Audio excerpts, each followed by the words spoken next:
I'll call this meeting of the South Burlington School Board to order. We'll start with the Pledge of Allegiance. I pledge allegiance to the flag of the United States of America and to the republic for which it stands, one nation, under God, indivisible, with liberty and justice for all. We should make the announcement that Elizabeth Fitzgerald is on by phone. And then we'll move on to item number 2, comments from the public regarding items not on the agenda. Seeing none, we'll move on to item number 3, consider school district budget for fiscal year 2021.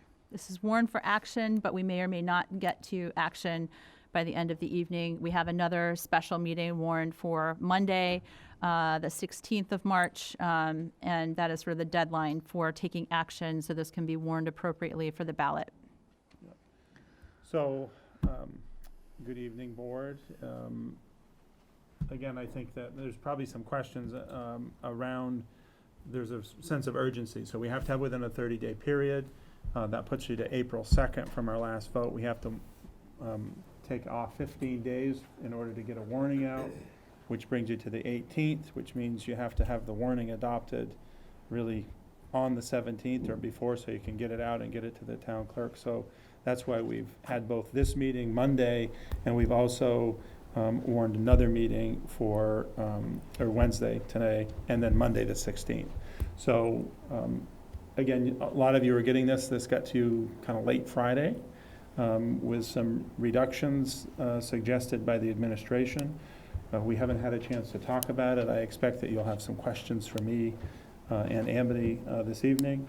I want to walk you through this and then really just listen to you about what you may have for additional direction. So with that said, some of this is fairly redundant, but again, not all folks have been able to be here to hear it. So we'll quickly go through this. I won't go through it as much as I have in the past, but so we've made some reductions, and we're going to get into a little bit more of the details. The reductions represents the overall budget going down to 7.29. Again, a lot of the same issues in play with collective bargaining agreements and benefit increases. Our agreements are still maintained in place. And again, this reduction, and we're going to talk a little bit more about further reductions. So again, a reduction in revenue, you know that was a piece that, again, continues. Happy to come back to some of this. I don't want to spend a ton of time on this unless you want me to. Again, the current student population, again, we haven't continued to update this. Again, I think it's really important that it's not moving every day in time. This has been locked in, so we have had, when we last presented, that's the same number of students. Again, actually, we're above that now. We're seeing additional students that have come into the Rick Marcotte School predominantly. The equalized pupil, although in your report it says it's not been finalized, it has now been finalized. Amity, we got confirmation that the equalized pupil count has been finalized. So in your package, it will say not, but you can just cross that out. Healthcare premiums obviously maintained as the same, no change, 12.9%. And for us, based on adding staff and the way that works for us, it's a 17.52, a little bit down because we've made some reductions from the 17.77. Again, we have 3 collective bargaining agreements that are in play. Class sizes at the elementary, as I've said before, are up, which is why we're adding some staff. And the stewardship plan is in place. Predominantly for the elementary schools. However, we do have just critical components in need for the middle and the high school, and we don't feel that we need to change that at this point either. Here are the additional reductions. So we've had 3 campus security people. We've had 3. This would have brought us to 5. And so this reduces 1 campus security person. So again, the narrative here is this: obviously we'll have to move people around. We will not have coverage at every elementary school for the entire day. Again, some days are busier than others at the elementary, coming and going. We love that. We will try to hit the times when there's the most amount of traffic, if this is the direction that you go. We had some money in here for athletic, or what we would say just after-school or co-curricular related events. Again, the reason this was here is because we think it's really important that, we have on-site presence of, administration who can stop something, correct something if needed. That doesn't mean that we won't do it, but we won't be having some stipended positions for that. So that's a reduction of 9,000. Good news is again, we didn't have a lot of this because we've just finished the audit. We just got the audit back, and we'll have that at the next board meeting. But the transfer to the nutritional service fund that we've had at the 50,000, as a result of where we currently are, we won't need that. Again, the nutritional service program is in a positive state, and so that is no longer needed at this time. And then the salary and benefit reduction due to some notifications. Every year we go through, a fair amount. We're a large employer. We do get notification. And then based on our hiring guidelines of people that may be at the higher end of the salary and where they may come in based on those positions, we recognize, some savings. And so this has some additional savings as a result of some retirements. So the total reduction that we're talking about is $345,923. And again, the things that we have still remaining in there is we do have 2 classroom teachers at Rick Marcotte. So of the $3,773,230, we have the classroom teachers in there, which equates to 4.34% of that. Classroom teacher at Chamberlain, so 2 at Marcotte, 1 at Chamberlain. Some added guidance. Again, staffs are increasing, so we need to also be watchful of the guidance and the other areas that support them. Campus safety positions, again, this is results in just the 1, so that's a change. And then at the high school, we've got a 0.8 core teacher addition. Again, it's not just 1 teacher, it's sections of a position as a result also of enrollment. The nurse liaison, we currently have a 0.1 nurse liaison, that's Kara Cassani. She's over at Orchard, longtime nurse, and this was adding another piece. And again, for the sole reason of being able to consult on certain things related to infectious disease, and it just so happens to be we do have one of those situations currently in front of us right now, as many folks are throughout the community. The stipend for the middle school, again, the leadership model, that remains in. The human resource software is in. The rave safety piece is still in. The maintenance for facilities is all in. We've made no reduction there. The repayment on the line, again, this is just the interest on the line of credit, is still there. So overall, total listed additions is now 978,511 on that page. This is what we call our budget workshop sheet. Again, you get really familiar with it at this time of the year. What we presented to you last time was an increase of 7.96. As we've made the further reduction to the $55,519,763, it's now down to 7.29%.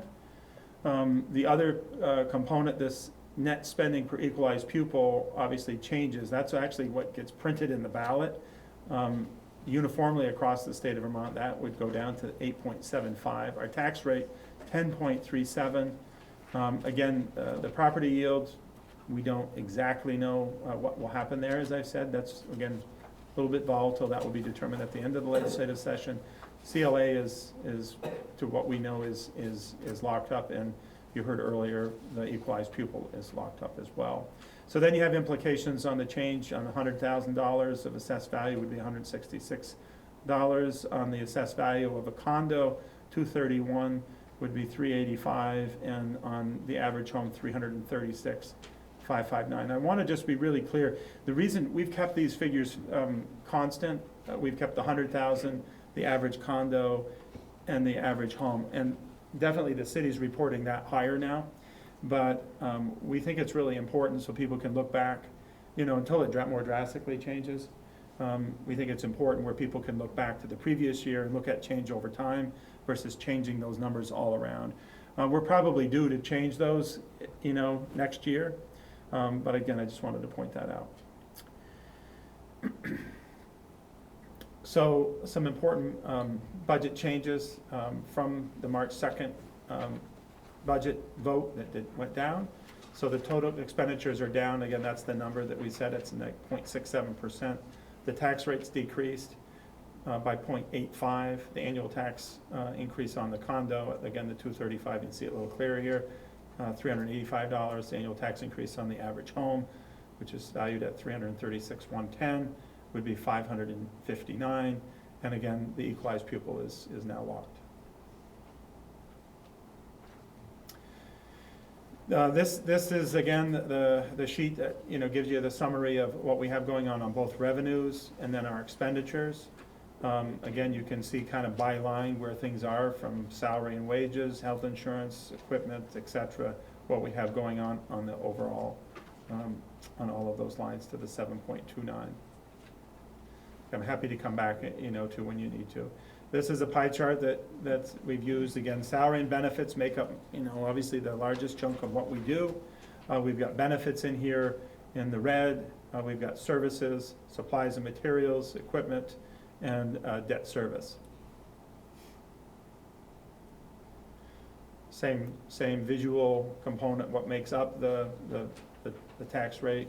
Same factors: equalized pupil, our proposed expenditure, our estimated revenues, our debt reduction, the deficit from the previous year, the yield, and then the common level of appraisal all walk into the 10.37. Tax rate, again, this factors in what you now have as a revised.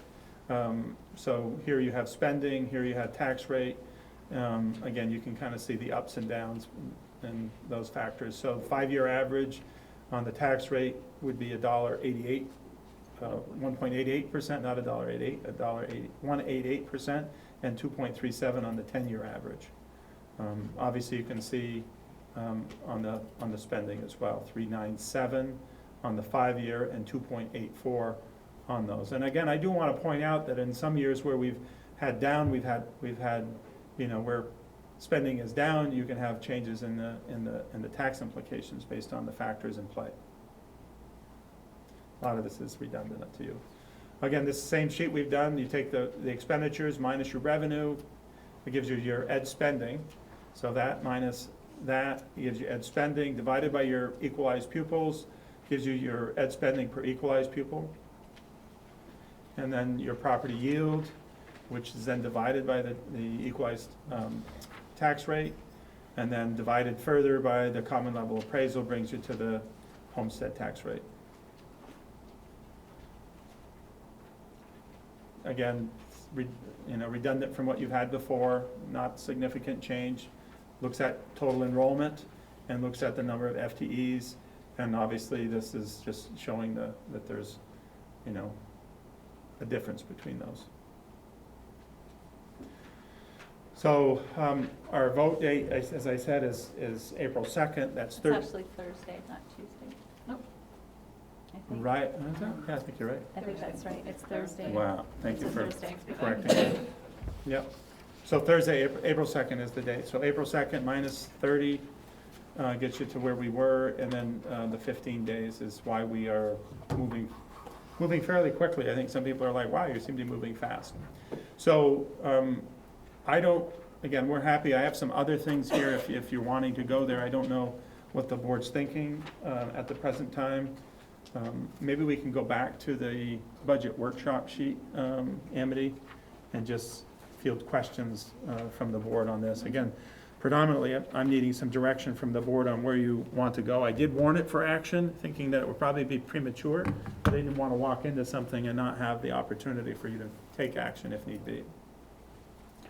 So thoughts, reflections, comments? I'll open it up for board questions or thoughts. I guess I'll start. Mhm. I think we have to understand what other cuts. I know that presumably this is the budget that we need to continue programming as it has been essentially.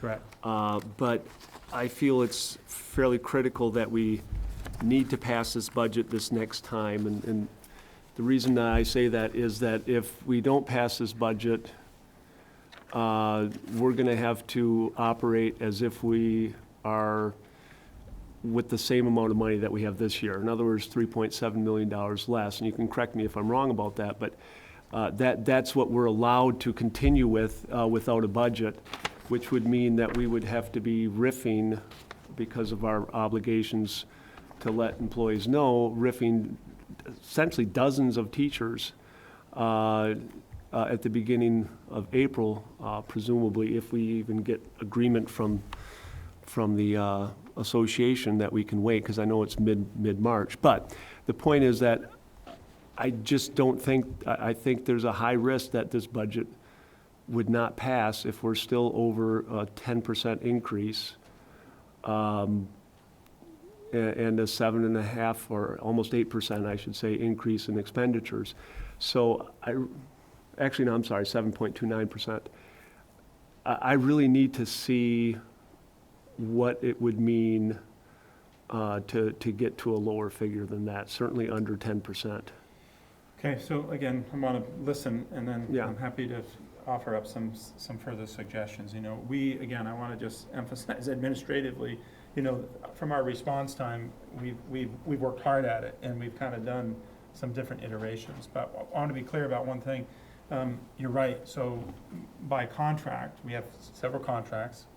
Teacher contract, we have to inform them, we have to inform the union leadership by the 15th of March, any proposed reductions. And so I had a great meeting with the union leadership, and they were very agreeable to waive some of those dates for this year. And so it will allow us to get to after the vote before we have to render RIF notices to staff. Because when you start to render RIF notices, then people will start to obviously make other decisions, particularly more junior people in positions will start to find other places. And that can be problematic and expensive, particularly when you put a lot of money into our staff, creating relationships and professionally developing them. Well, and the other districts are in the process of doing their hiring for That's next right. year. The ones that have passed budgets are already hiring. And so I know last time that this happened, we ended up losing some people that we could not get back because they took other jobs, so. So I hear what you're saying. I wanted to just emphasize Sure. about the union leadership. Again, I met with them. They were very supportive of that. So so I'm looking at that as the downside risk to not getting this budget passed this time, and therefore really need to see what other kind of cuts we can be talking about to reduce that as much as possible. Alex, did you have thoughts? Sure, I did. Thank you very much. I'm pretty much in agreement with Martin that the budget, the revised budget that's being presented tonight is still not a passable budget. And I hate to say that. I voted for the earlier budget. I've got kids in school. I don't want to see, their programs and the enrichment that they get from their education here cut. But if we don't pass a budget this time, it'll get even worse. And I was just thinking of your mentioning of sending out RIF notices and more likely losing junior teachers who are actually at the lower end of the salary range. They might not necessarily be replaced by teachers at the lower end of the salary range. Is that right?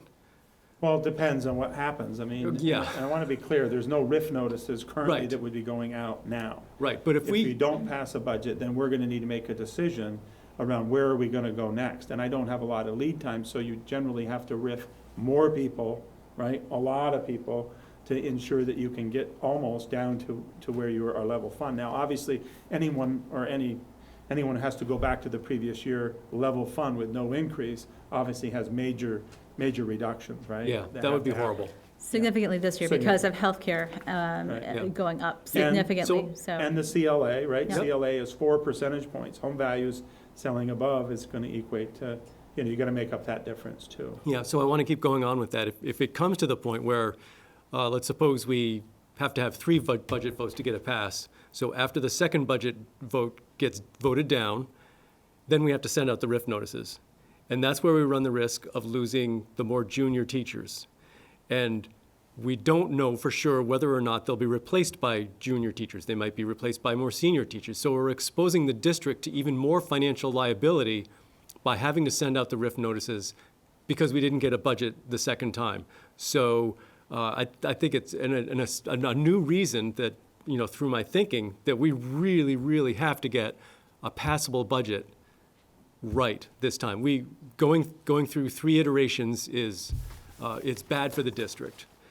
Even if we get it passed on the 3rd try, we're much better off even taking a little bit more pain now than realizing, hey, the voters don't support this. They need to see some pain on the school district's part.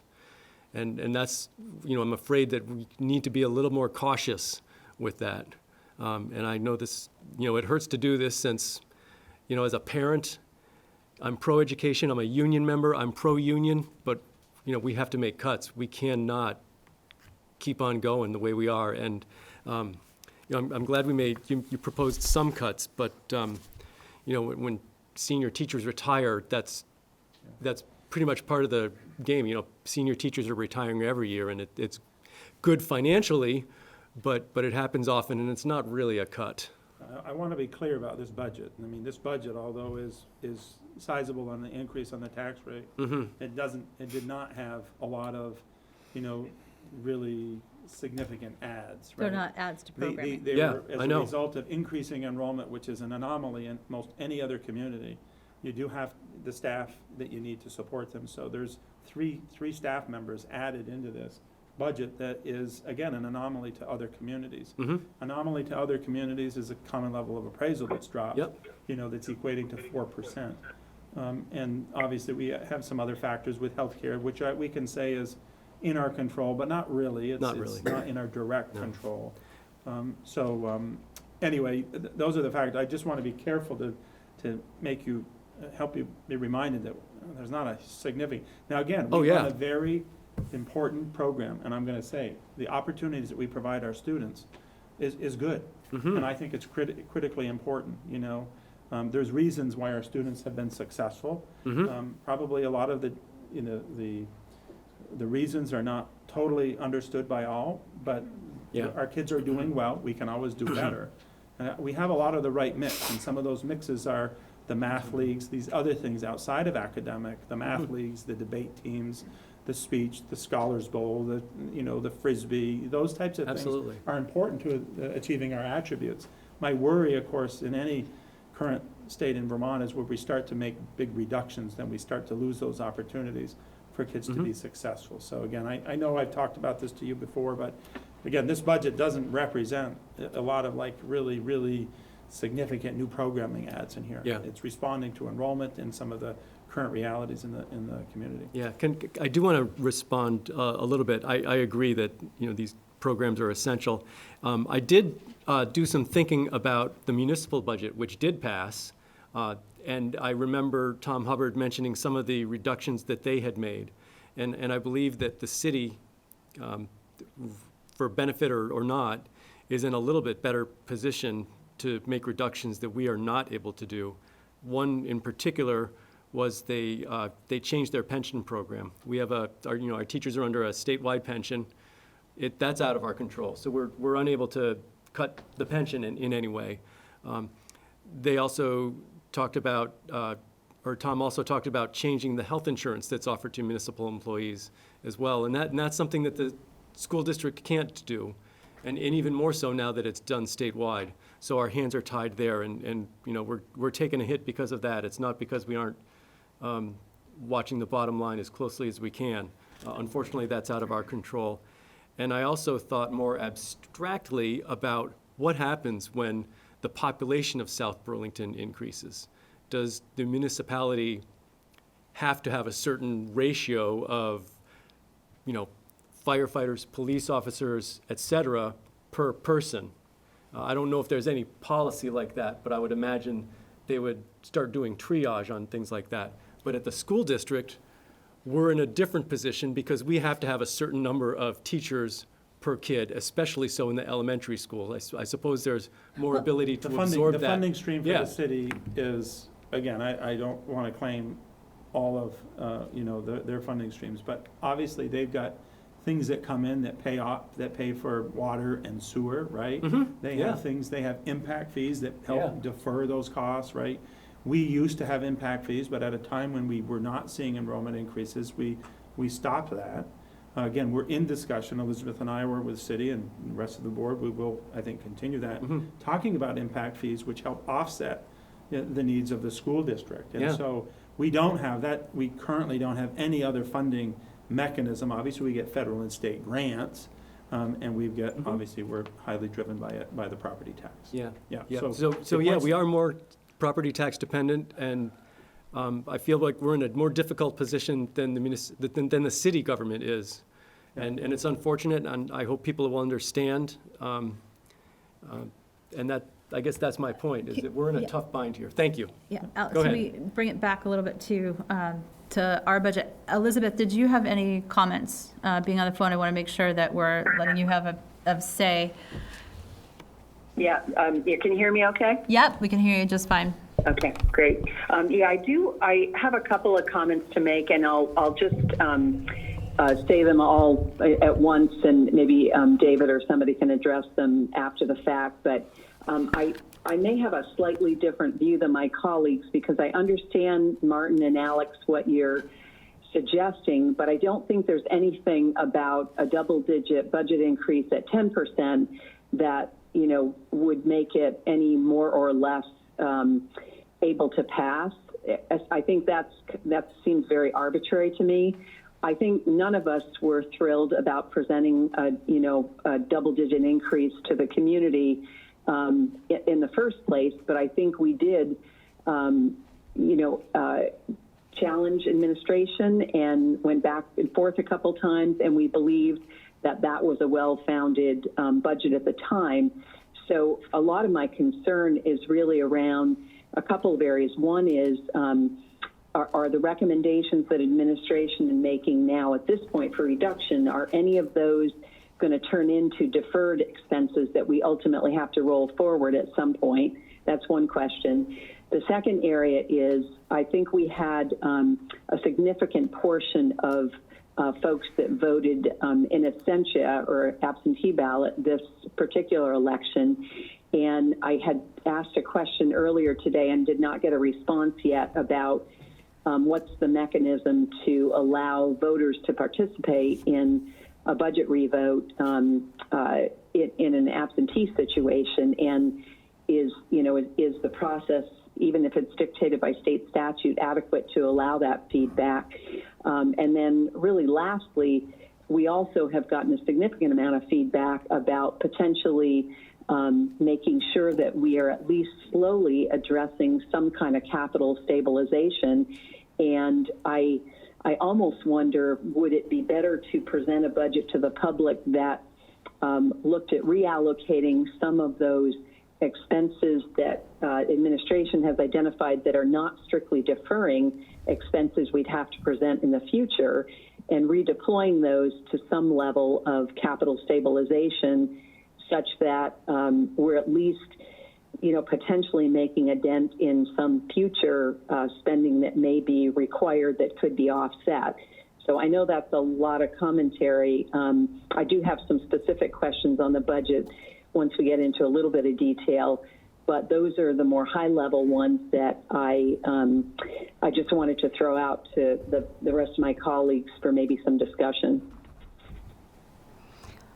Okay, I think at least the first couple of those, the absentee ballot one is, I think, David just handed me a note that apparently 18% of SB, was that of residents, or was that of the number of people who voted? So 18% of the ballots that came in, or 18% of residents? 18% of the SB residents voted absentee ballot. So that's what we got from 18% of registered voters, you're Correct. saying? Okay. That's yeah, and the absentee ballots would be ready as soon as the school district warning is recorded with the city hall. And we plan on doing that currently. Again, we have another meeting warned for the 16th, Monday the 16th, and we would have that to the city hall by the 17th, so they would be ready soon thereafter to do that. What we understand from the city is they would be copied ballots, that they would be paper ballots. People would fill them out, and they would be hand counted. they would not do it. They would not request the electronic ballots.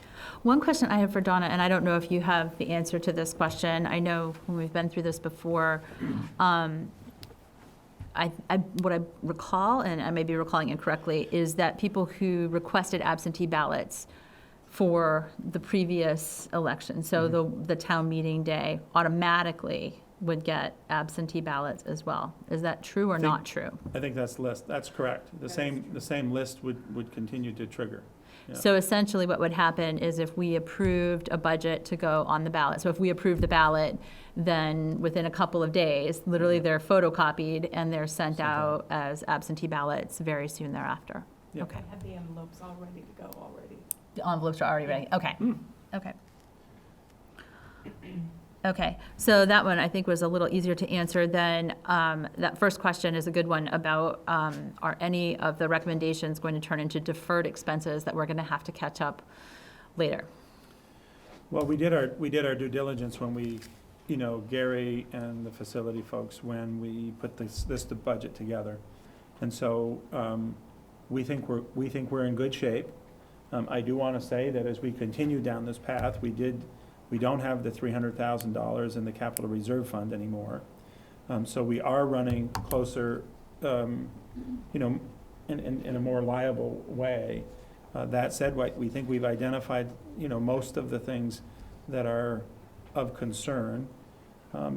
That being said, I think everybody, at least board members, know that the condition of the high school and the middle school and some of those key components that we've been talking about aren't getting any younger, and the reliability is, slightly increasing, incrementally every year.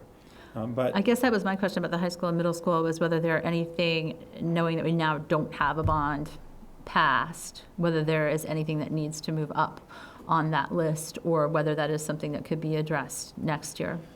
I think that's where we would park, is that, I know that the board's trying to figure out, what would be the next step, and you haven't had the opportunity to have that conversation around where do you go from here. We think that we've done appropriate work on, the facility and the stewardship piece that would at least allow you to continue to make some decisions. If that means no decision, or fix some of the things, you'll have the option to do that in the near future. And we won't box you in by, significantly adding money at this juncture. Okay. And then the third question was this one about capital stabilization, and whether, and I would love to hear your opinion, and then maybe open it up for the board to discuss that a little bit. I mean, I think that the idea of capital stabilization, and, Elizabeth has been around, and I think obviously Martin, who's been helping at the legislative level around school construction, it would be wonderful where we could have an established fund that we could keep and could allow for kind of the stabilization that we need. Again, when you look at tax rate fluctuations and things of that nature, a lot of it can be really significantly impacted by a really large capital need. We established that $300,000 capital reserve fund with the idea that we could use it in a way that would essentially not have to trigger those, and we were trying to build it up to a capacity where it would be equal to or slightly more than the identified year in the stewardship plan on a going forward basis. And unfortunately, obviously, the stewardship plan has, the costs are big to address some of those things. That's why we started to go out and bond. And so the question started to be in play on the bonding and the capital reserve fund. So I think, at the present time, I think there's a lot likely in play at the state level. I don't know what that will end up being, but I think for us to go out and do a lot of additional planning in that regard at this time would not be prudent. And for us to rely on our stewardship plan and to allow you to make decisions on where you want to go.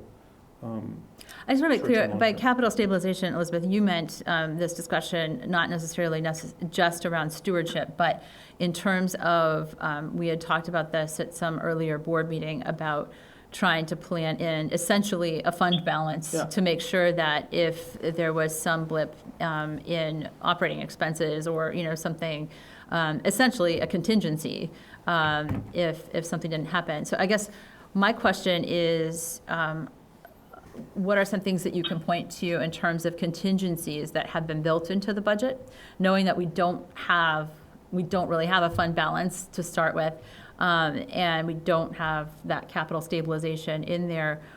What are some things that we've done to make sure that there's contingency in there? If, for example, enrollment's even greater than we think it's going to be, or we have some impact from coronavirus, or we have some other, Yeah. issue that arises that's unforeseen. I mean, we have some contingency flexibility in a lot of our areas, right? When we hire new staff, I mean, there's some flexibility, there's some cost variability there for us. Not a lot, but those are factored in there. We've got other components around, when we look at the total budget, and looking at how we get there, we've got some factors, I think, played in there. Obviously, we've got some components in there around the 3 collective bargaining, and, that may be spot on, or it may be slightly more than. We try not to make it so that it's not enough, obviously, so there's some contingency there. We also have 100,000 Yeah, of and, contingency that we carried, we continued to fund from 20, we had it, and we put it into the 21 yeah, as well. so, again, 100,000 on this size budget is obviously a lot of money, but it's, when you're running the types of systems and the program we have, it's obviously not, but, so there is some things in there. And again, I hear what you're saying. Again, I don't know what the will of the board is. I did come prepared so that, we've kind of done this work in an iterative process, and right now we're in a live moving time from even the Friday when we were putting it together. I got some additional information, that I'm happy to share with you. That may be some additional expense if that's where you wanted to go. Everywhere we go, obviously, what I really want to be clear about is, 4 percentage points on this tax rate is related to the common level appraisal, and then about 1% is related to enrollment, of which you're getting money back from the ed fund, half of it, through the equalized pupil amount, right? What we render from the student amount, but it only gets to us in kind of incremental ways. And that's kind of a hard thing when you see pretty significant up growth. You don't get that.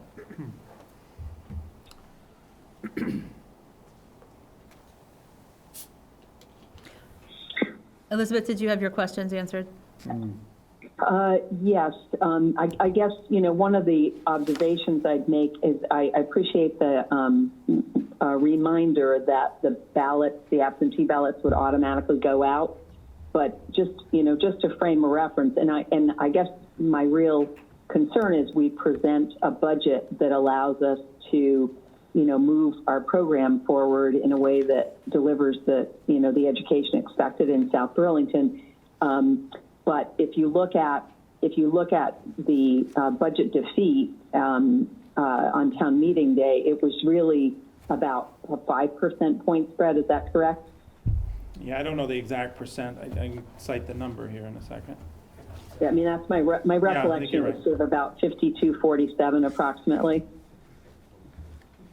And I look at the 18% of absentee ballots that are going out, and that opens up. And one, we want everyone to participate in this vote that chooses to, and that chose to last time, certainly, if not more. But I'm really cautious about thinking about budgeting around what we arbitrarily think might be an acceptable number to a majority of the voters, because I think our job is to reflect what's needed within the education system, and I appreciate some of the reductions the administrative team has gone through. But I don't see, by way of example, one question I had, David, just for clarification, on the salary and benefit reduction, is that's the most significant reduction of the total that are recommended. Does that reflect the net impact of hiring at a lower wage and benefit level? Yeah, just because of the reductions in the staffing, it reduces because we took out some individuals, so it changes the salary by that amount, and it obviously changes the benefit because they wouldn't be getting benefits. So it's really a. Except we've got to hire back people to backfill these. So does it net that? These the would hiring be, wage? So we also did the reduction in the salary area from the retirement savings that we yeah, have seen historically. And so it does net to, some will be 80, some will be 40, but in general, we typically have seen a net reduction of 80 in a retiree when we are able to hire at a lower, younger junior staff. yeah, so there's some, I'm still a little bit confused because these were 3 retirements that have been announced since the original budget. yeah. But it's So- not clear to me. I mean, if you look at these, do these, I just want to be clear that it nets out the new hires and their benefits.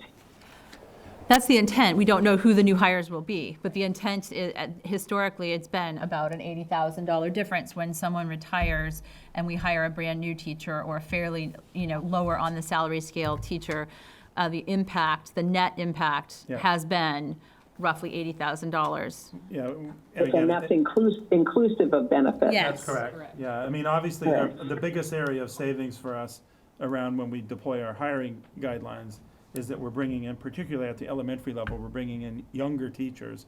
It's mostly a salary offset, and in some cases, obviously, it's the difference between, I'm gonna say maybe a single plan versus a family plan, so there's some savings there. So that's So, one, and yeah. then the other part is obviously, like I indicated, a reduction of a security person, so that's all salary, and that's a component of the benefit too, so that's a total remove, and there's no hire back on that one. Elizabeth, I also just wanted to answer your question. David just put in front of me the numbers again of the percentage. It was 43% voted yes and 57% voted no. Okay. Roughly. Oh, it was a bigger spread than I Yes. thought. I don't, Yes, and so the Okay. spread was a little bit bigger. I mean, my question to David, and I'll just repeat it for the rest of the board, because this is our time to discuss it as a board, was knowing that we need to continue to move the program forward, are there places where there have been initiatives that simply aren't being effective? Or are there things that we should take a harder look at that can come out without hurting our ability to move forward and make sure that we're sort of maintaining the standard that the community expects in terms of education? Yeah.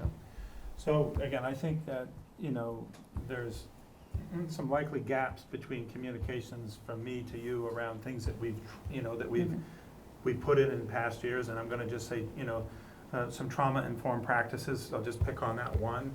I think we were in a place and time for a bit that we were very, very reactive and very concerned about, children that were very, very dysregulated and having a very difficult time. And so we put forward a kind of a pretty quick effort to look into and look at a piloted program where we could bring that in. I think we learned a lot, and that we then made some shifts in the programming.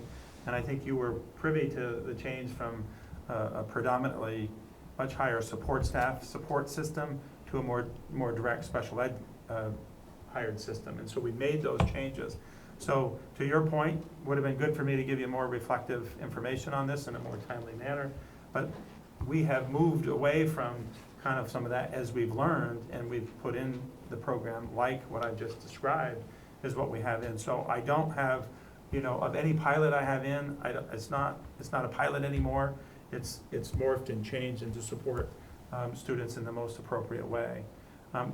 To say we've got it all figured out, we don't. I mean, every year brings some different challenges.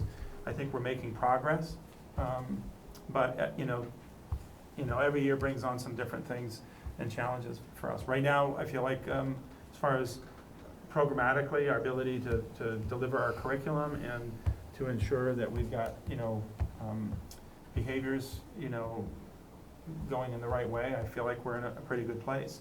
Yes, I'm concerned about enrollment, but at the same time, that's why I've got some added staff in here. And I've got a contingent teacher planned at Orchard. I don't know that I'll need it, but that, when you talk about if I don't need it there, I need it somewhere else, I mean, I could certainly pull that. I've got some contingent in the high school, and obviously, if I have to do some additional pieces, I would work with Patrick to do that kind of internally and not say I didn't have enough, right? So there's some flexibility there too. Yeah, I have to say, I'm struggling a little bit because what I'm hearing from you, and correct me if this is not what you meant to reflect, but what I'm reflecting back, what I'm hearing is if we want to maintain the same standards around class sizes and section sizes and those kinds of things, given where we are with enrollment, if we want to maintain the initiatives that we have in place currently, this is the budget that does that. Yeah, I do have, again, as I said earlier, I have some things that I think there's some additional new information that I'm happy to share with you. I think it would be appropriate, and the reason it didn't go out on Friday is because I didn't get all that information, and, you know, here we are Wednesday. There's a lot of things that are happening for staff, so I'm happy to share with you a few other ideas around some additional reductions, and for you to, again, continue to give me feedback. So I'm happy to do that, if that's your will. I would like that, if everyone else is amenable to that. That'd be great. So let me, again, so let me just share that next one up again. We're going to, maybe, right? Yeah, my computer was kind of frozen.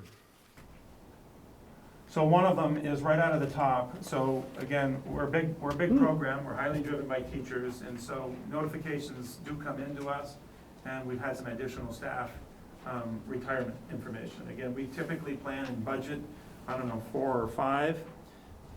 3. See, I'm trying to stretch it a little bit more every year. But so we normally plan on our size about 3, and obviously I talked about earlier some additions, but we've got more and more senior level teachers, right? And so they're at a place where they're retained. So this factors in 2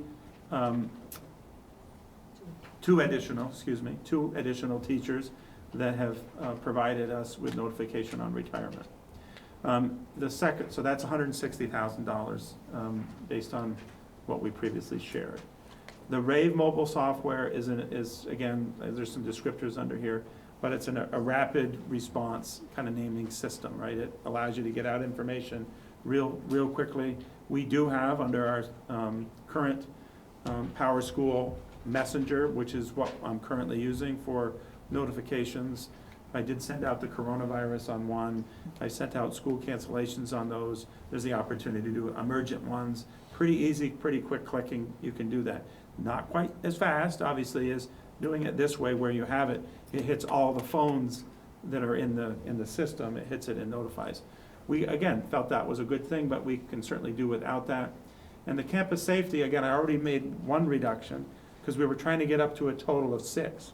We have 5 school properties, but you got to be able to factor in breaks and support for them. So that's why we had 6. So we already took out 1. This would take out another one, and we'd be at 4. So we'd have 4 safety people to cover 5 buildings. And the high school is a busy school, which often requires 2 pretty regularly. And so then the others, and the middle school does as well. And then we have kind of been doing just rotating them around, so it would keep us basically right where we are. And so that then brings additional total of another $221,000. If that happened, if that was be the case, then it would drop your total increase down to 6.86. Your tax rate increase from 9.83. And then you can see the rest, 8.6, it needs to increase in enrollment. Obviously, 4% was attributed to the CLA, all the things that I was just saying to you. So, open for feedback and thoughts from the board. Do we have can we go to the budget workshop sheet and put these in for them so they can see that sheet? I don't know, is that good? We need to make this yeah, so the 221. So the 221, again, all the factors remain on the upper right here. The 221 then drops that down to 686.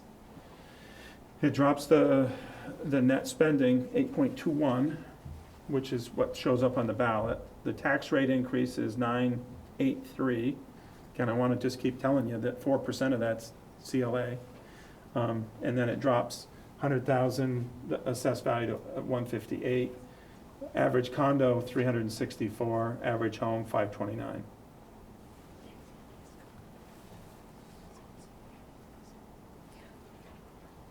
What is the percentage of the 9.83 or the 6.86 that comes from the increases in healthcare? Do you know that number? Not in this particular iteration, because I didn't do that detail on that, but if you go to page, Yeah, it's the benefit page, right? well, it's the summary sheet. Slide, sorry. Is it 9? 9, yes. So prior to that $21,000 reduction, the percentage of the salary and wages of that 7.29% was 2.49%, and then benefits was 1.99% of the total increase. Yep. So it would, come down just slightly from that.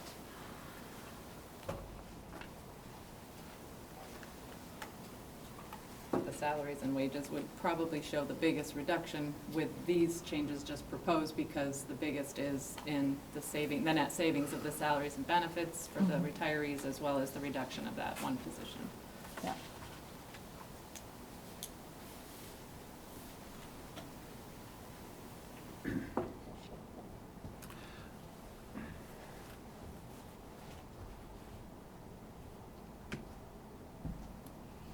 So would you recommend these additional changes, David? Yeah, so I mean, I'm comfortable with these recommendations. Certainly very transparent around the additional information around the retirements, those 2 retirements. I think that's safe. The RAVE software, we have a lot of systems available to us. I mean, I always worry, we're a district that's trying to work hard at kind of always being able to respond. I don't want to get so darn good at it, but, we're pretty solid, and we've got some folks well-trained in the district and have provided good guidance even to state folks. But I think we'll be okay without the RAVE. And then the security position, it puts a load back on the elementaries. It puts a load everywhere. And I just want to be transparent about that with people. Again, our doors are locked, right, at the elementary level. But where it gets difficult is at times when we may have a class visit going on or welcoming people in. It puts a heavier load on our administrative assistants, and in some cases, when we know that's happening, we can get a security person over. And again, 99% of the time, it's awesome, but we do have a few situations. Again, we had a notice just recently, of a student, you probably saw it on in the news, that was followed in a car, right? And so we're just, sometimes people are maybe doing some not so good things and or coming in that are good people, but maybe under not the right kind of condition, and we really have become more and more sensitive to ensuring a safe environment. Our buildings are much more appropriate, right? We've got the double door entry. We've kind of modified, some of them are, again, really tight, but we have that available. So we can let them in. It's hard when you have the administrative assistant, again, different place, in different schools, it's a little bit different, where you can't really, assess them that well. But it works, and I think we could be okay, Ideally, I'd like not to have any of the safety stuff in the school budget. I'd like it to be in public safety. I'd like to be part of the South Burlington Police Department. I'd like it to be part of, community safety and whatever. But that's not an option at this time. And again, you've heard me. There's a lot of things that we're doing that's kind of outside of our work, really, right? And certainly safety and security is one of those areas that we've had to see over time. Our budget has increased as a result of making these modifications, unfortunately, What does it look like if we put one back in?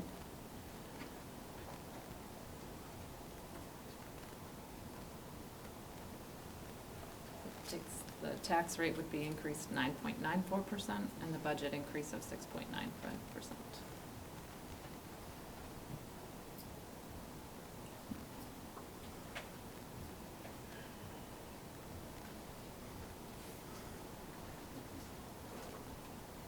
So what is people's pleasure? I mean, do we want to comment on this, or do you guys have additional thoughts about this now? Do we want to take public comments first and then have another wrap-up discussion? What is people's pleasure? Bridget, this is Elizabeth. I was trying to make note of the additional recommendations that David ran through, Sure. but it would be helpful if, I don't know if was that on a slide, David? Yes, Elizabeth, it was. Not that they. Not in their packet. Not in our though. packet. Not in the packet. So do you want us to just read it carefully again to you so you can write the numbers down?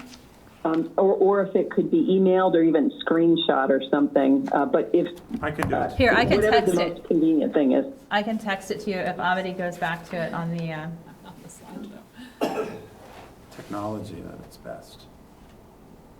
See if I can get it on bigger scale.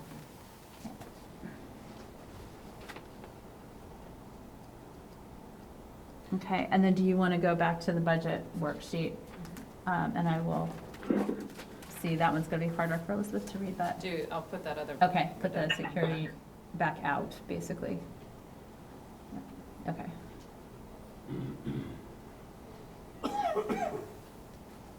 Yeah, I'm not sure that's gonna be visible. Okay. So Amity, is it, I don't know how active it is. Does that change the tax rate slide? No. It doesn't change that over, No. right? Again, I want the board to, again, continue to just be mindful of our 5 and our 10-year average. It's obviously gonna be below, right around 1.82, something like that probably, on the 5-year average, and 2.33 on the 10.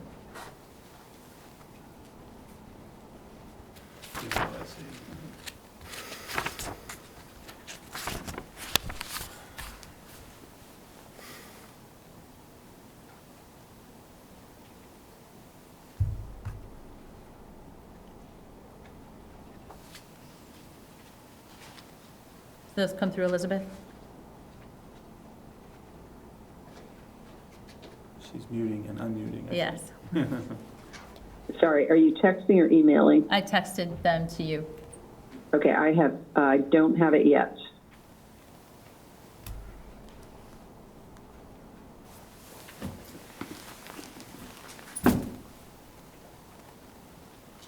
I have only one bar, Bridget. Could it be that?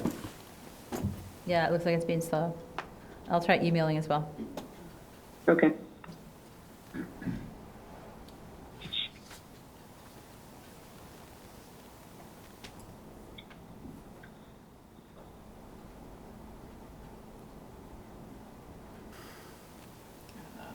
Did you send via PDF the slide presentation to the board members? Or did you give them the link to the Google Slides? I don't think, on Friday night? Yes. I think it was a PDF. It was a PDF, okay. That was a while ago, So I Friday could night. give yeah. her access to the Google slide so she could at least see the reduction slide. Sure.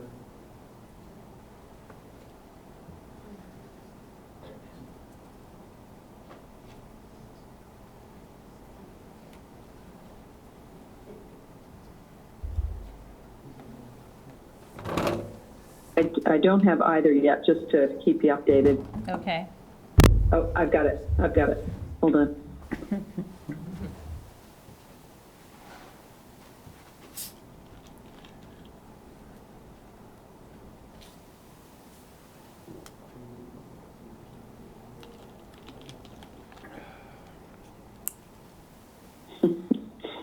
Fun to read, right? Actually, I don't know if I can access the document. I need permission somehow. Oh. You just sent her, That's right, the Google. we're sending Okay, it. let me try. I love Google, yeah. Google I'll try Permissions. another. No, that isn't it either.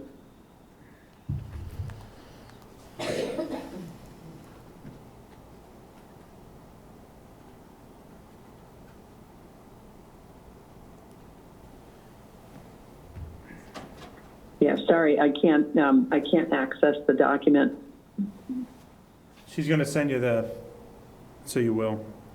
Amity's Thanks. doing it now. Oh. Trying to get Outlook open.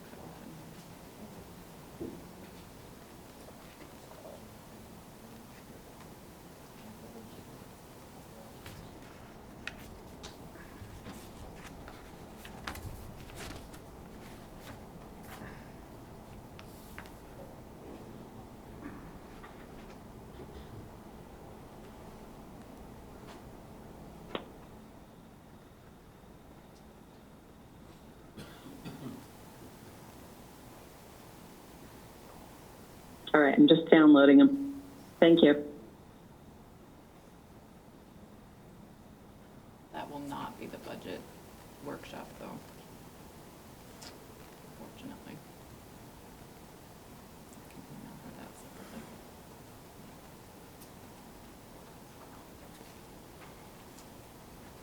Bridget, do you want to continue while I download these and look through them? Yeah, I think we should. I mean, Martin or Alex, do you have any other comments before we open it up? Alex? No, let's open it up. Okay, we're happy to take public comments. If you're going to make a comment, please come to the table and state your name and make a comment or ask a question.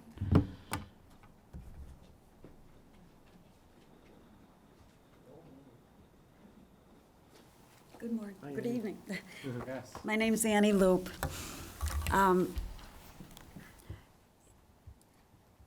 Salaries and wages, we were just talking about those. And I wonder if it's reasonable for teachers and administrative staff and et cetera, all people, to be getting such a large increase in their wages every single year. That's just simply what happens, it seems. And I retired about 10, 11 years ago now, and I've been receiving Social Security. And my Social Security, that's a government program, of course, and many of us back here and throughout the entire city receive Social Security. And the average Social Security for the past decade has been 1.3%. Now, on a good year, I'll get, I've gotten $9 one year, monthly. And another time I think it was $12 more a month. And then there were a couple of years there when I got zero, not a penny more. And again, I'm talking about the amount of money that people get monthly that they have to deal with, where if you're asking for 4.98 or whatever it was initially, and now you're down to 4.07 increased salaries, to me, that's just inordinate when you're asking for it every single year. Yeah, just to be clear, and I'm not, I take your point. I just want to be clear that 4.07 or that number includes FTEs that we have to add, so people that we have to add to, as I said, maintain class sizes and maintain the programming that we have, in addition to increases for our teachers.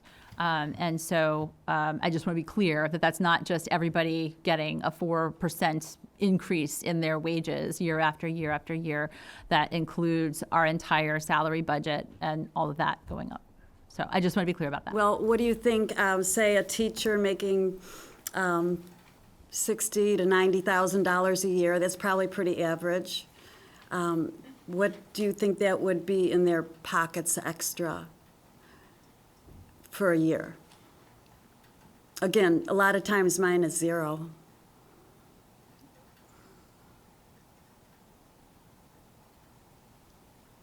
That's a question. I don't have a number for you. And it depends on where they are in the salary grid. It depends on how much, whether they are getting a step increase, whether they're not getting a step increase. And there's a decent percentage of our teachers who are at the top step in their column, and they are not getting very big increases. And they will tell you that, especially the contract previous to the one that we're in now, Those people on that top step did not see a lot more in their pockets after healthcare increases and after basically they're in a similar situation. So. Well, anybody who gets to the top of the list, I mean, that goes without saying. They didn't expect it years ago. Once they hit the top, then that's the top. They're not going to get extra wage increases. That's understandable. It's the same in the government where I was. But all the increments in between, the amount of money that they get extra every year is probably pretty substantial. And again, It's pretty consistent with, I mean, you talk about the government, and a lot of people, again, will say some things to me around kind of military pay. Very similar, right? Government is years of service, and then where you are on the other side. It's a very standard system. What I would also mention is that, we're lucky to have staff that stay, right? Because when staff stay, they continue to create relationships with, number one, their students, and their siblings will come along. That's critical, and they'll retain the profession development. So we're really lucky that way.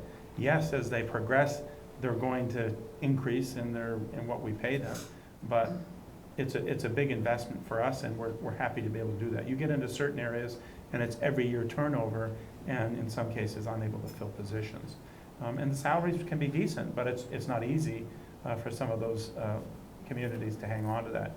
Anytime you have a turnover, there's a cost to bring them in too.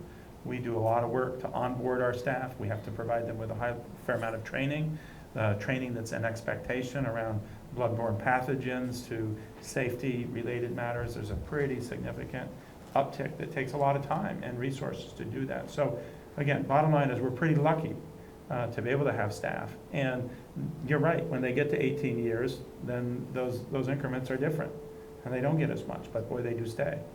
well, I just wanted to make that point that, there maybe once in a while, every couple of years, you might want to just level it off for people because not everybody gets raises throughout the country and throughout the city.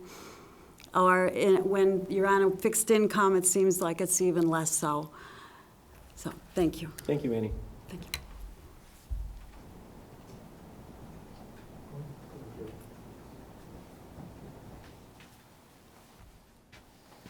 Hey, Jerry. Hey, Alex.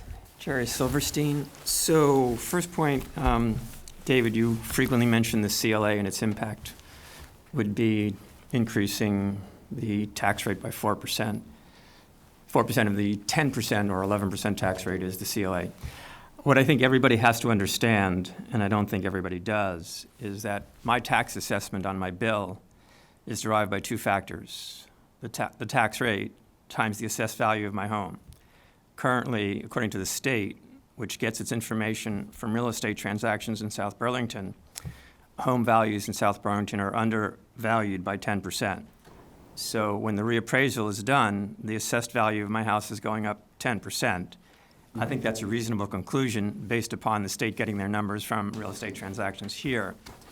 So that means next year, if the reappraisal is done, my assessed value will be up 10%, which means my tax assessment will be up 10%. If you take this year's tax... That's assuming that the tax rate stays the same. That's assuming you hold it constant. That was my second point. So this year, let's say it's 10%, okay, the tax rate. Yeah, on your home. And 4%, 10% of the 10% tax rate. Let's say, what did we get down to, 10.22? That's the latest number, right? No. 9 point. Well, that's with the additional subtractions you made there. From your handout today, I was at 10.22. You want to give me another number, that's fine. I don't know, I mean, whatever I shared with the board on the tax rate reduction there. I thought, in this handout, I thought it was 10.22. 1037. What was it? 10.37. 10.37, okay, so let's subtract 4% from it. So you're at 6. So I still have a tax rate increase, even though the tax assessment is going up. So what I'm telling you is the point David's making, that the CLA is having an outsized impact on the tax rate, is a true statement.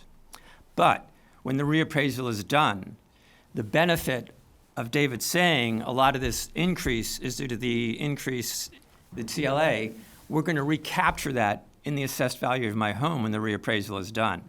So just because the CLA will be at 1 next year, I haven't really gained a lot because my assessed value of my home has gone up and now my total tax assessment has been increased.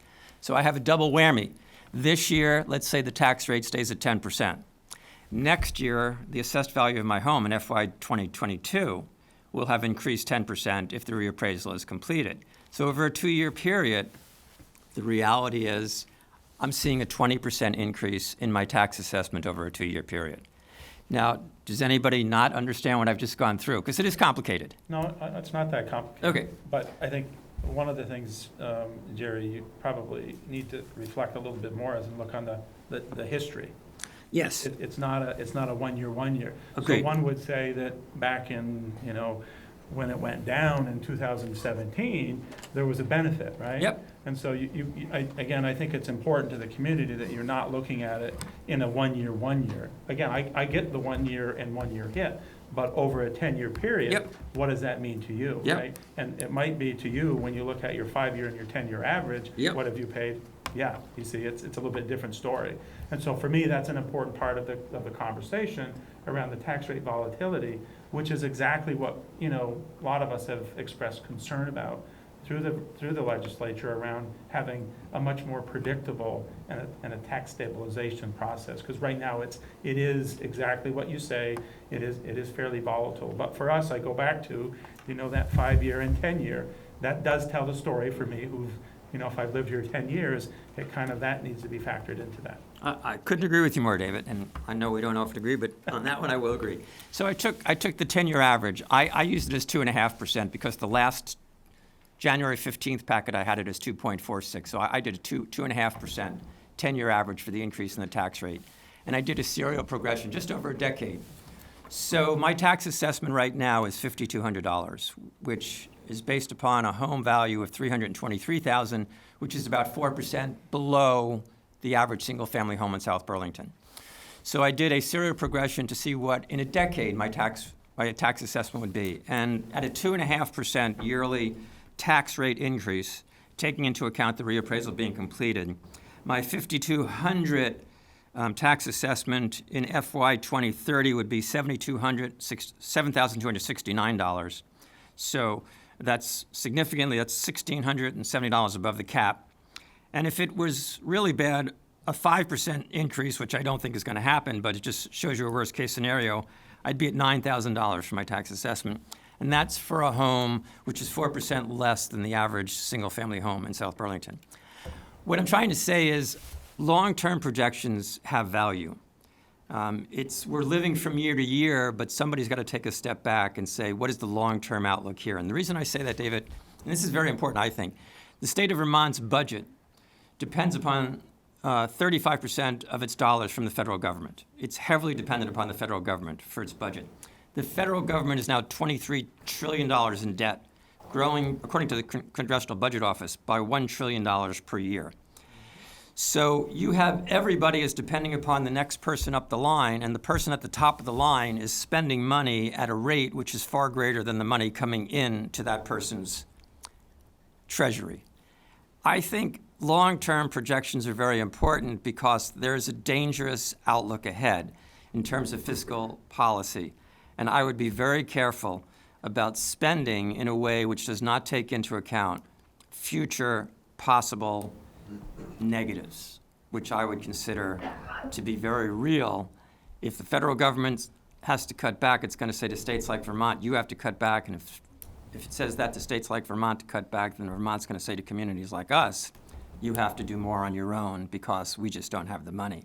So I would really encourage you to walk very carefully by building budgets year after year, which are going to get, what I would say, are going to be digging a bigger and bigger hole over time. It's a very dangerous proposition. Thanks, Jerry.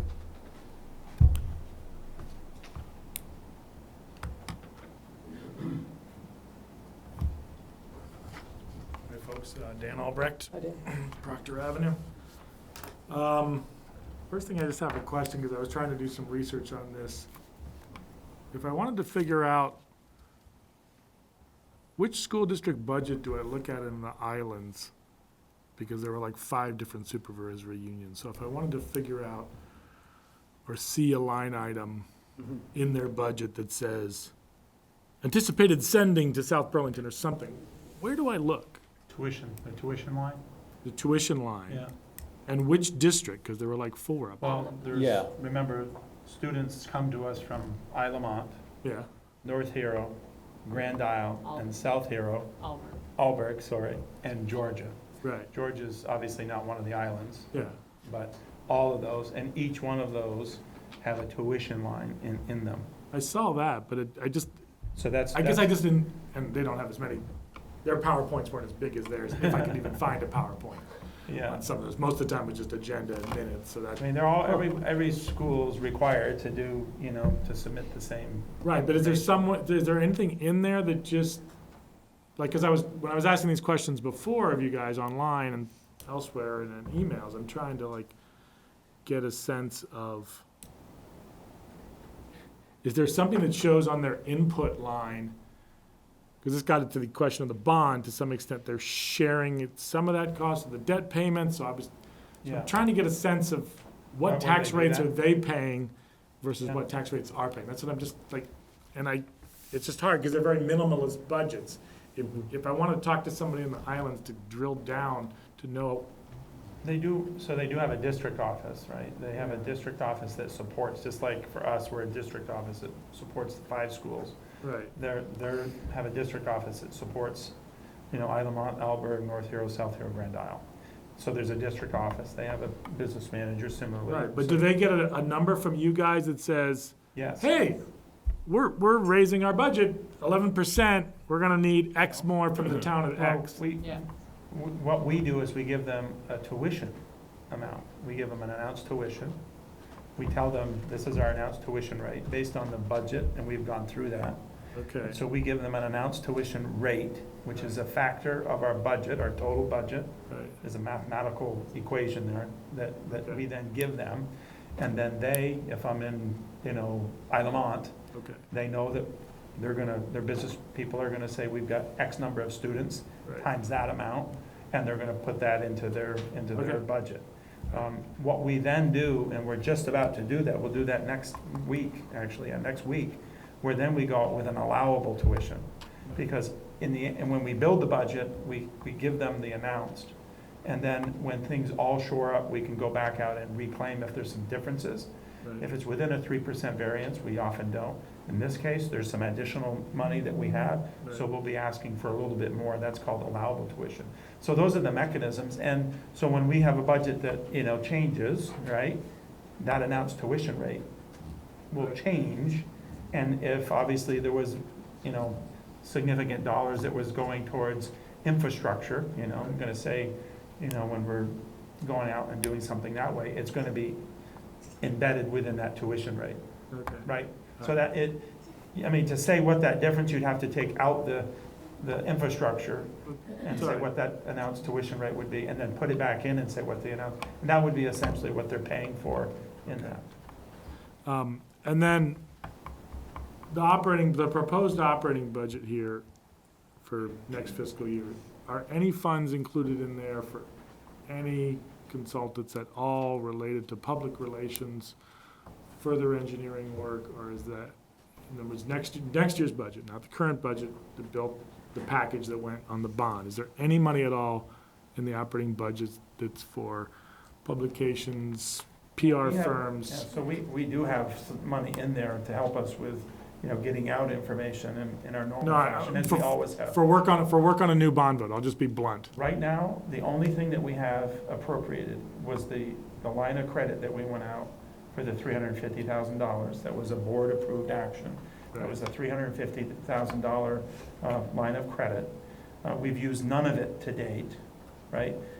The fact that we went out and did that, again, this was all very specific, and we had legal guidance on how to do this. Yeah. We did not know where the board was gonna go, Dan, at the beginning.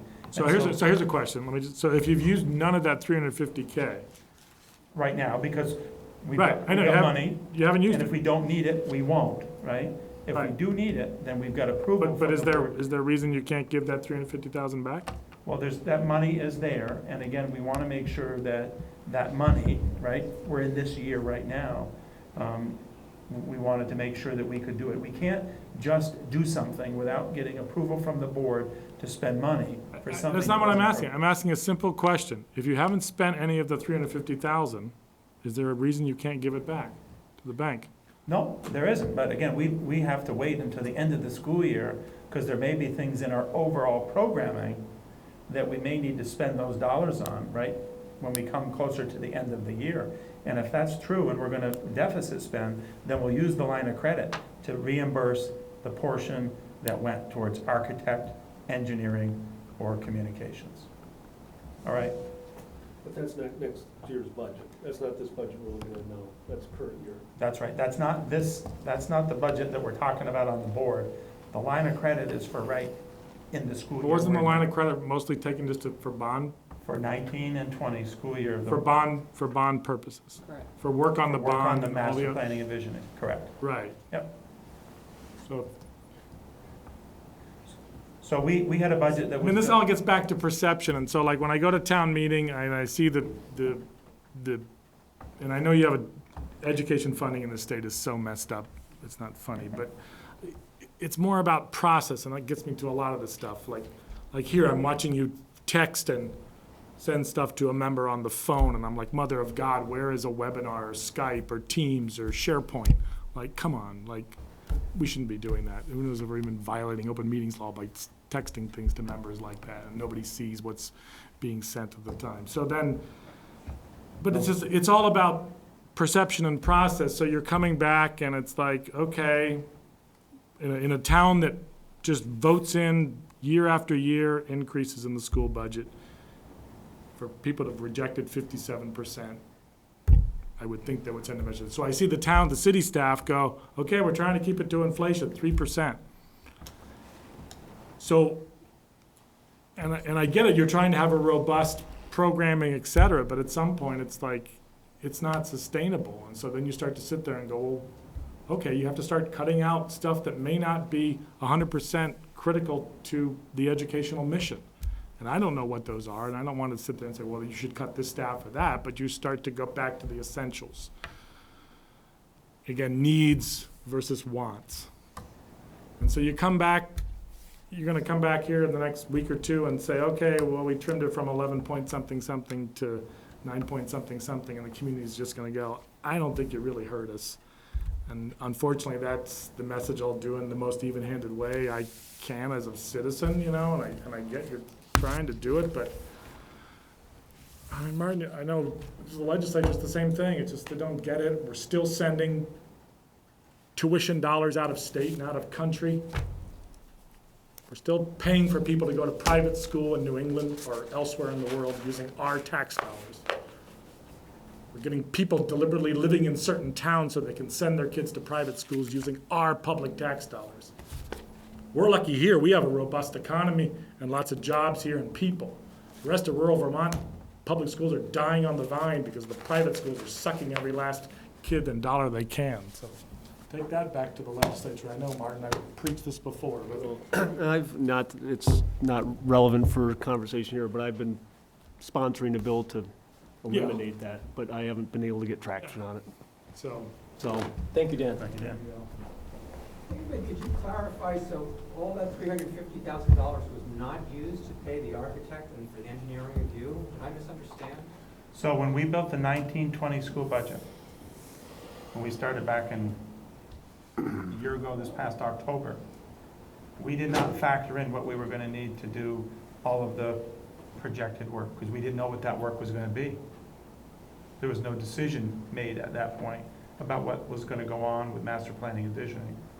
We continued to move forward, and as a result, when we came to the place where we recognized we needed some outside expertise, architects, engineers predominantly, we can't just go out and buy, pay for those services. We need to be transparent, because we created a budget that had everything accounted for. The most transparent and process-driven way that you have in public education is you come back to the board and you have those avenues where you go out and get a line of credit. You have to do that transparently, and you have to have it warned which is what we did. And so we did that, and that money was then secured, right?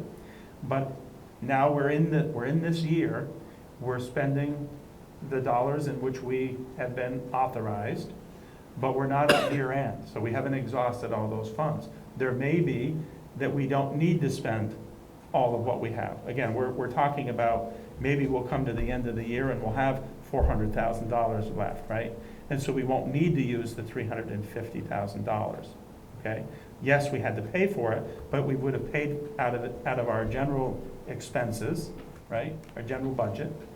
And that said, if we get close to spending all of it, then we're going to need to make sure, and we'll replenish it from the 350 so that we're paying for those services.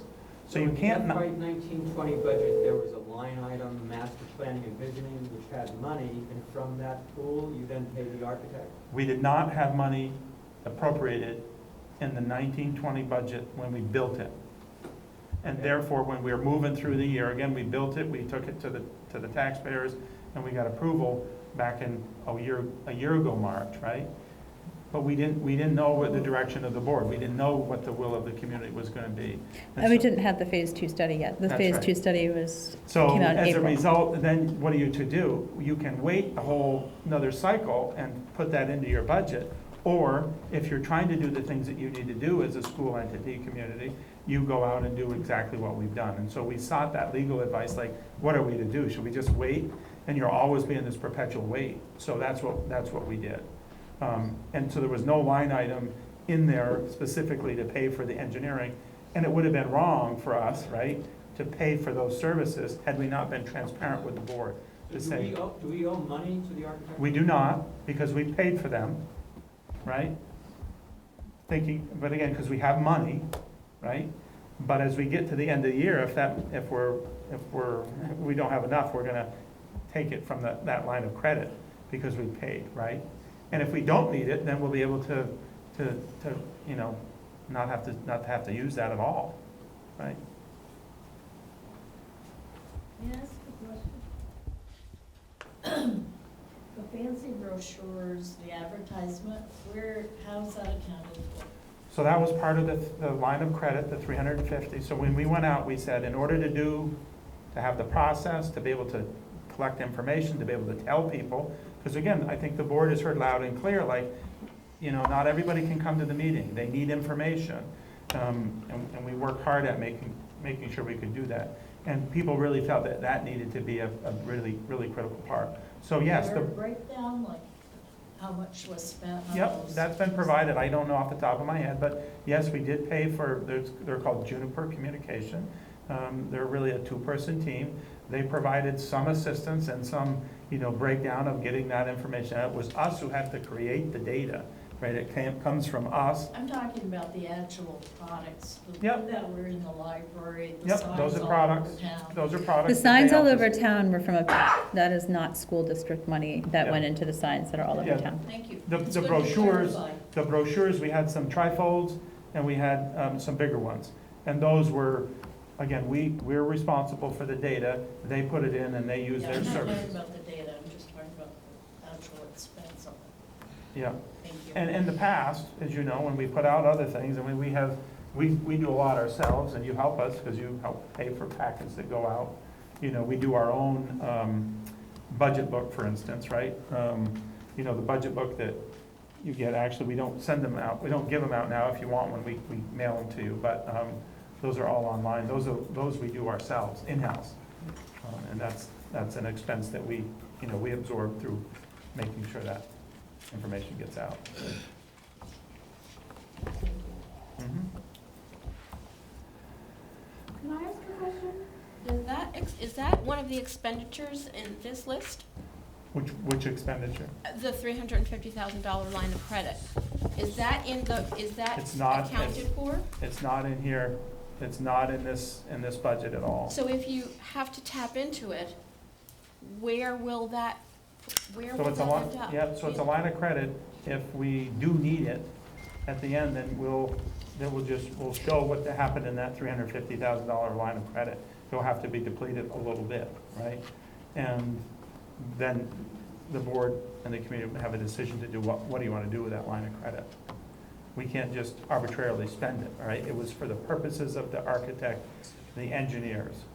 And But we if can- you, but if you do have to spend it, it has to be paid back Correct. as a budget, That's as right. part of your And so budget. it's part of the budget in there at Right. the 0.9% We interest. said 9,800 budgeted for the interest expense for that 350,000. Yeah, it's on page, And if we do utilize that full 350, the principal will be budgeted in 22's budget. Oh, okay. But the Okay. interest only is budgeted in 21 if we need to utilize it. And if we don't utilize it, the 9,800 obviously would stay within our budget. So eventually it would be, if it Yeah. gets used, it will be factored in, but Yeah. then we're talking Right. about not this budget, but Correct. the It would be next the one around. 22 Thank you very budget, yeah. much. it's on page 6 too is where you see that. Okay, I was on the wrong Repayment page. of the Thank you. pre-bond line of credit. Thank you very much. You're welcome.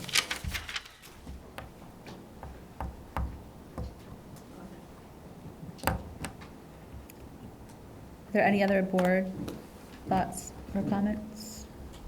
Well, I mean, I'd still like to understand what else there is that can be reduced, and, I mean, I'll somewhat use Dan's language, though I think one person's idea of what a want is versus a need, it can be interpreted differently.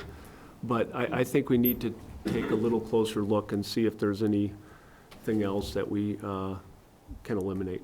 That's at least my viewpoint for looking at next Monday. I want to at least have an understanding of what it takes to further decrease the budget and what impact that has. I don't have a figure of what, Elizabeth is right, it's somewhat arbitrary, but.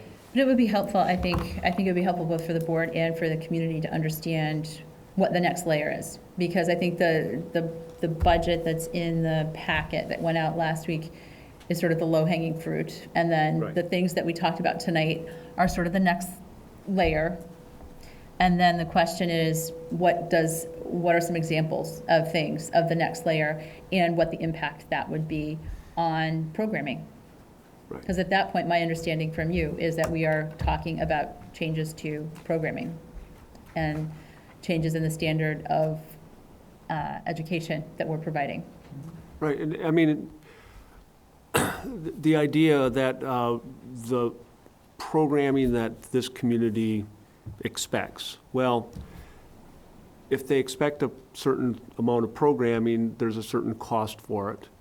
If we are to interpret the vote on this last budget that the majority, 57% of the community, doesn't think it's worth that cost, that means we're going to have to be lowering what the community can expect as far as the education we're delivering, and we need to see what that looks like.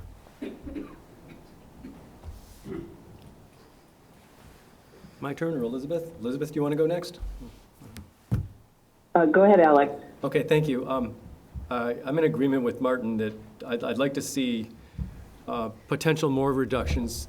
This currently does look like low-hanging fruit, and although that's good to do, perhaps we could spend another week shaking the tree, so to speak, and seeing if any other teacher retirements come in, because they seem to be the best source of reductions at this point right now. I'm also, thank you, Dan, for helping us tease out that the 9,800 for FY21 is the interest on the line of credit. That's worth discussing.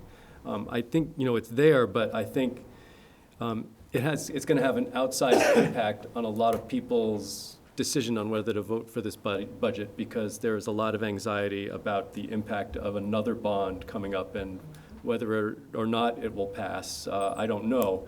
But I think having this bond done in, just 1 week, 2 weeks ago,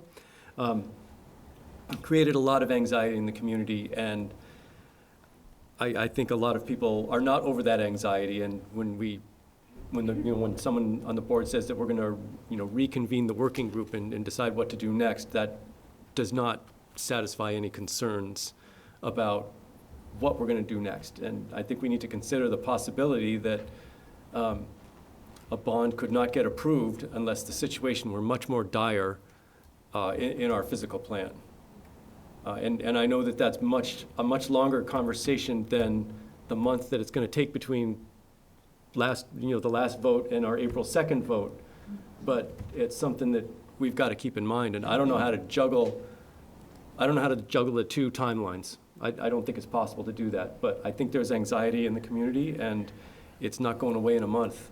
I think, Alex, that's the reason that we've been discussing how Oh, yeah. we develop a process Oh, yeah. to take feedback, and we understand that that's a longer process, and we don't have the luxury of waiting to revote a budget Yeah. until anxiety is dissipated or until that process is even developed, because we have a deadline for revoting this budget, and we said at the outset what the issue is if we don't pass the budget this time. Right. And so we need to stick to the fact that we're working on what the right process is to draw more community members into that conversation. We do understand that just putting everything about facilities on pause for an indefinite period of time is not realistic. We know that. And the work bears that out. And so I don't think that we can try to say to people that we can wait to vote for a budget until everyone's comfortable with where we're going on master planning. That's just simply not possible. Well, we have to have a budget passed, and that's part of the equation in people's minds.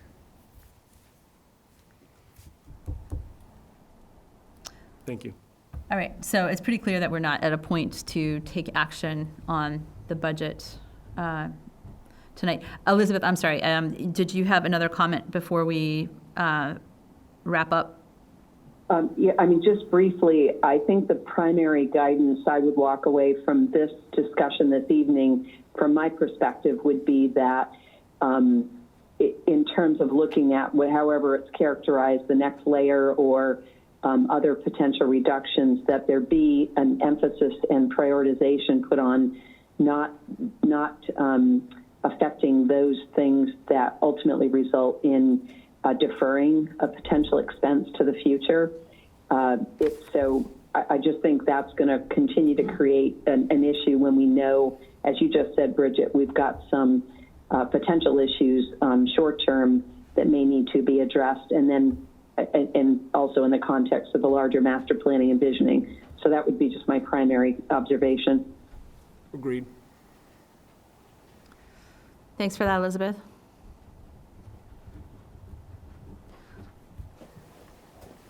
All right, so if there are no other comments from the board, do I have a motion to adjourn? So moved. I'll second. All in favor? Aye. Aye. Aye. We are adjourned. Aye.